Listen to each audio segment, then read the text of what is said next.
Konsisten lebih penting daripada jumlah yang banyak. Ramai orang nak simpan emas, tapi ramai juga yang gagal disebabkan satu perkara, iaitu tidak konsisten. Sebab tu, akaun GAP ada fungsi auto debit. Kita boleh set amount RM100, RM200 ataupun RM300. Dan setiap bulan, sistem akan tukarkan duit kita menjadi emas secara automatik. Tak payah risau lagi harga emas naik ke turun, tak payah nak fikir hari apa kita nak beli dan tak payah nak buka aplikasi pun.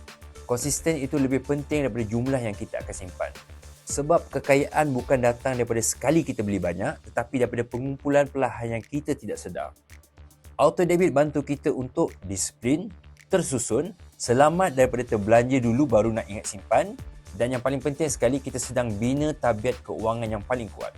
Dalam tempoh 6 bulan, 12 bulan ataupun 24 bulan, bila kita tengok balik akaun GAP kita, kita akan terkejut dengan kemampuan kita sendiri. Mulakan kecil, tapi yang penting kita mulakan dengan konsisten. Untuk memulakan simpanan emas bersama Public Gold, anda boleh hubungi saya dan jangan lupa follow, share dan juga like untuk info lain tentang emas.